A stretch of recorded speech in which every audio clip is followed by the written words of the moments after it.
Hey everyone, my name is Skylaar Amann. I am an author and illustrator living in Portland, Oregon. I am also an affiliated artist with the Climate Science Alliance. I grew up on the Oregon coast, where marine science and conservation is the heartbeat of the community. The ocean is an important part of coastal communities everywhere, from scientific research to the fishing industry to recreation to everyday habits. I still remember the first time I saw the Pacific Ocean at 5 years old. I was awestruck, and that experience began my love affair with the sea, and especially the coastlines and rainforests of the Pacific Northwest. As a kid, I spent a lot of time wandering through dense coastal forests and along the edges of diverse tide pools. This gave me a strong sense of respect for the delicate balance of nature.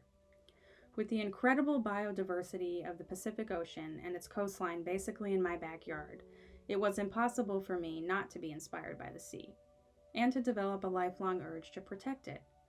It also gave me the perspective of watching the effects of climate change unfold on my beloved shoreline right before my eyes.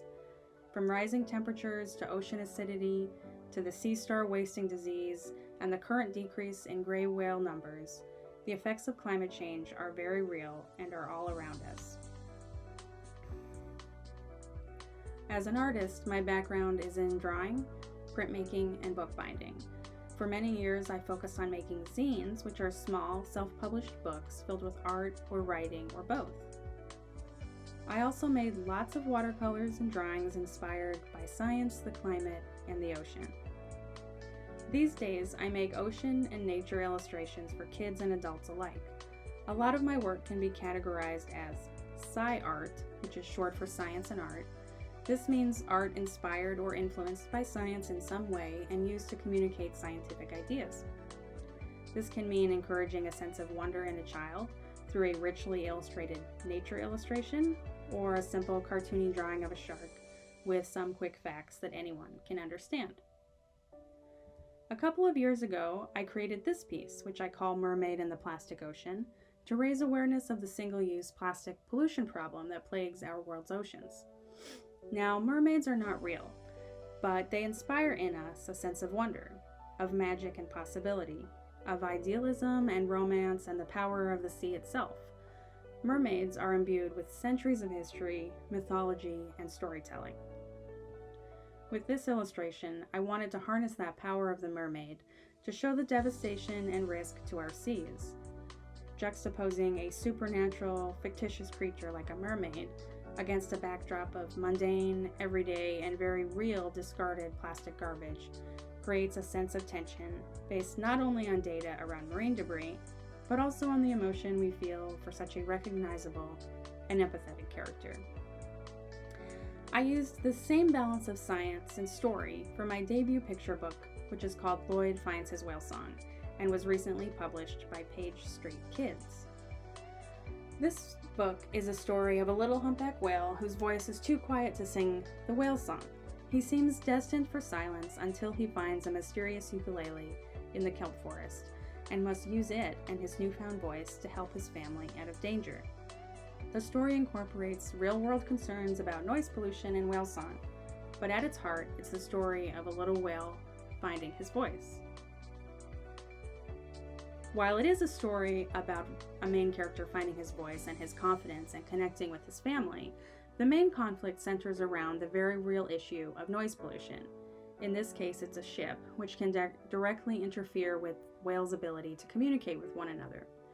Finding the heart behind the data, creating an empathetic character to root for, these are just a couple of ways to connect people to the impact of climate change and human behaviors such as pollution, shipping, and so on. Here are a few other pieces I've created that are inspired by climate change, especially its effects on the ocean. This first piece shows a child hugging her stuffed animals, like polar bears, whales, and penguins, many of which are directly affected by rising seas, increasing temperatures, and the like. This piece was made for the Kid Lit for Climate initiative, created by Emma Reynolds, an illustrator, through which children's illustrators created climate action posters for protests and demonstrations. The second image here shows a pair of hands reaching for a lone life raft to convey the desperation of climate change and its effects on the ocean. This piece was also made for a climate demonstration. This piece honors the southern resident killer whales who live in the Pacific Northwest. They are directly affected by human decision-making and climate change. This piece shows the interconnection between the orca, salmon, kelp, and humans. The plight of this pod is devastating, and watching them starve and suffer as a result of climate change, dams, and politics is absolutely heartbreaking. I hope this image brings awareness, action, and emotion to the forefront of the issue and helps chip away at the barriers to their survival. I made these images for a story I'm working on about a young girl trying to survive in a world destroyed by rising oceans.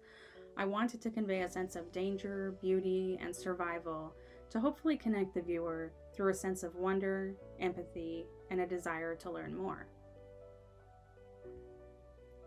These are from a series of shark info cards I designed that provide facts about each shark and are based on real creatures.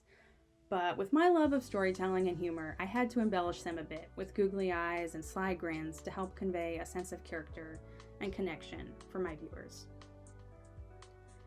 Thank you so much for joining me today to learn a little bit more about my artwork and the influence of climate change and ocean conservation on me and my work. A special thank you to the Climate Science Alliance team for hosting me and for all your incredible work in climate education and science-based projects.